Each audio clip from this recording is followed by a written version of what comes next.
Right, good afternoon. Thank you for joining me today for this Quick Bites webinar, which is all about accessibility features in j2e5, j2e5. My name is Paul Wright, and I teach computing in a couple of Hull primary schools, and I'm also a part-time consultant for J2E. So without further ado, let's press on and have a look at today's agenda. All right, we should go in for about 15 minutes, and I shall go through all of these, which each one has a place to play in providing better access for some pupils. So what I shall do now is, without further ado, I will start up J2E5. Okay, if you're new to J2E, then you will find it when you've logged onto your My Launch page. You'll be able to click here. That menu item is always there, or there is the big red tile. It might not be in exactly the same place on your desktop, but it will be there. I tend to move mine around sometime. So here we are in J2E5. Let me just zoom out slightly. There we go. So for some pupils with visual impairment or dyslexia, a white background is not the easiest for them to cope with. So a very simple change that you can do is to change the background color. So all you need to do with that is to click on the paper color down here, and then the pupils can come across and choose. It's recommended that they choose a soft pastel color. So if they choose a bright green, and that is clearly not, then going further down the page, they can choose that. We have two children in the school at the moment, and they both prefer a different color. So you can come to a blue and then dial it down there until you get to a pastel color that suits those. It's a very simple change for those pupils who may have dyslexia or other visual impairments. And in J2E, I just need to type the word font for a minute, because you need to have something on the page to change it. So what we have over here, we have a selection of fonts, and we got here this Lexend Deca is one, and I got that. I went down to more fonts, and if you search for Lexend,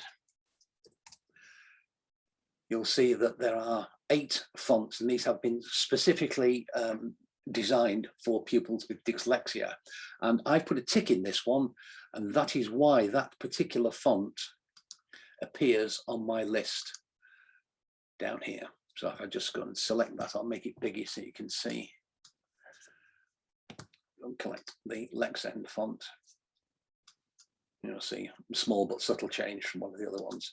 So you can customize that to go and do that. And again, we have a couple of pupils who that is their default position. They change the background color and they go and pick a font that suits them.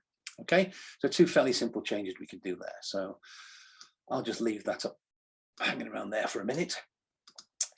And we'll move on slightly to word lists. Word lists are created by a teacher, and they are then shared out to pupils. So all you need to do as a teacher is to click on the W here. And here you see some that I've done previously that I've used.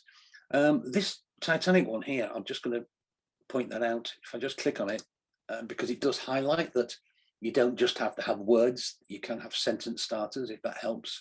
So all you need to do then is you can click on the page, and wherever the cursor is, it will be put there, and this button will read it out to you. It was discovered that. So again, another little useful tool that's in there. Okay, so I'm going to lose that now. Now I've already used that one. So when I click up on the W again, the Titanic will come up. What I will do is click here and go to new. And the first thing I need to do is to name it. So very quickly, I'll do a weather one. Right.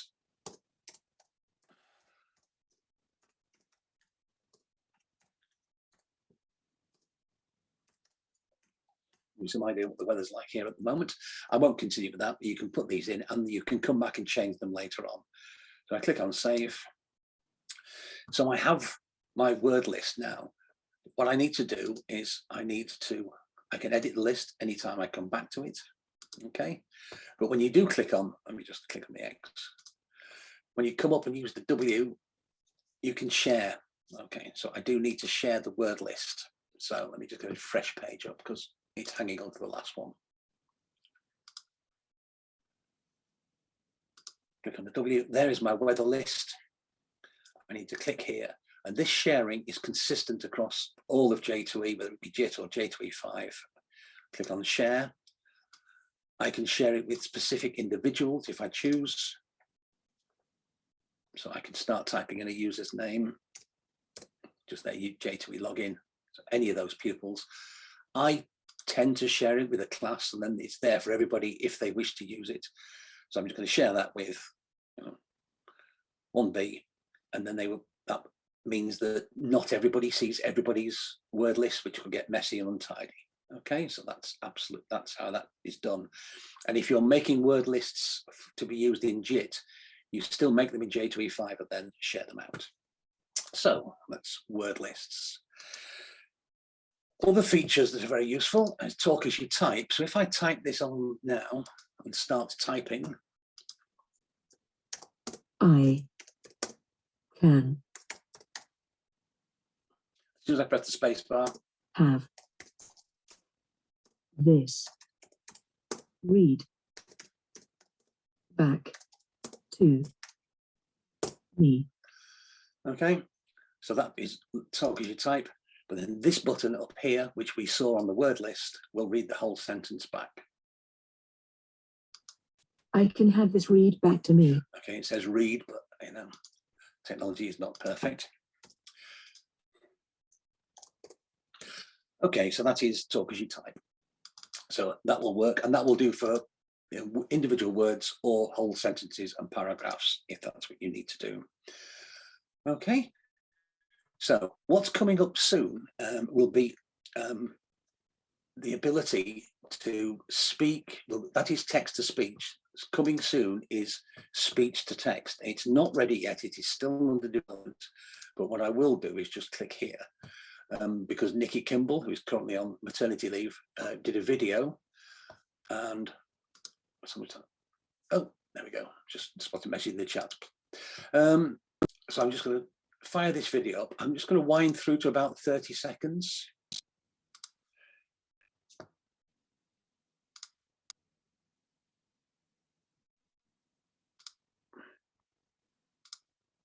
Our brand new speech to text function to be able to write the content for this page. So you can see here, I've just asked my children, what is the boy doing? And he's sitting and he's reading a book. So you're going to have this brand new button that appears, speech to text. It may look a little bit different because it is still in production. This is hopefully what it will look like.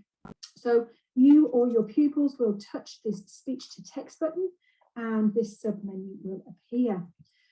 So the microphone button here, you click this, and as soon as they click, it will record and transfer anything that is said into text. So we can do that very quickly. The boy is reading a book. And you can see there it transfers that into written language. Now we can click here. We can add in lots of different words. So we could say he's reading my book. There we go. We could add in our punctuation if we want. We've also got alternative languages, so you can record from one language into another. Well, no, you can't translate it, but you can record in a different language if you wanted to.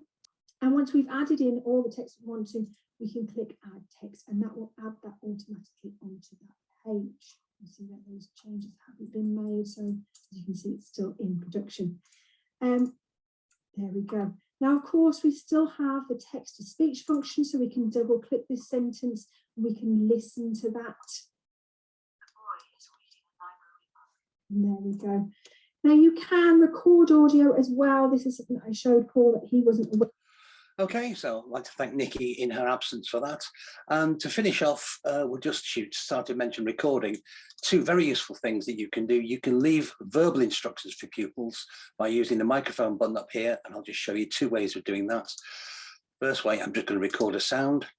It's a good idea to rename it, otherwise you'll just end up with unnamed 1 through to however many you end up with. I'll call it test 3, and all you need to do is record. Hello children, I'd like you to look out of the window and describe the weather. You can play it back if you want to. I'm just going to click on add to page. As soon as I click, it'll just take a second to convert, but once it's done that, you can then play it back. Hello children, I'd like you to look out of the window and describe the weather. Okay, so that's fine, but perhaps a slightly more engaging way of doing it is that you can attach that to a picture. So I'm just going to go and get a picture. I'm going to go and get Guy Fawkes, soon to be very topical. And what I will do now is that, having highlighted that picture, when I go to record, you'll see that I have the add to selection. So I will just call it Guy F. Good afternoon, children. Your task is to find out 6 facts about Guy Fawkes, and you can either write them down on this page or you can use the record function to give me 6 facts. Thank you very much. Now I click on add to selection. It will upload it. Now I just need to go into view mode. And if I click on Guy Fawkes. Good afternoon, children. Your task is to find out 6 facts about Guy Fawkes, and you can either write them down on this page or you can use the record function to give me 6 facts.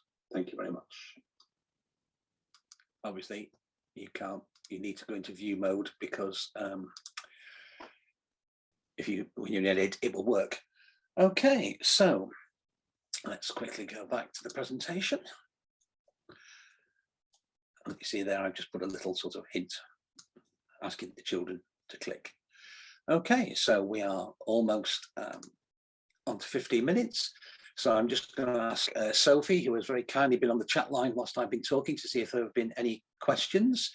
This webinar will be published shortly to this web address. So hi there, this is Alistair. So don't worry, Sophie's voice hasn't suddenly got a lot deeper. Thank you so much for joining. It comes a shock, Alistair. So the webinar will be published here, and also previous webinars you can see here that have been recorded and published are already up. And there here on the right hand side is a list of those that are going to be done between now and Christmas. So obviously Sophie has gone, Alistair has appeared. Have there been any questions, Alistair? We haven't got any questions on the chat, but if people would like to have their microphones unmuted, you're very welcome to hang about and have a chat with us. So just let us know on the chat if you'd like to be unmuted, and you'll be able to ask away any question that you wish. Okay. And if you've got pressing things to do, I'd just like to say thank you for turning up this afternoon. And if you have no questions, then we'll stop this and enjoy the rest of your evening.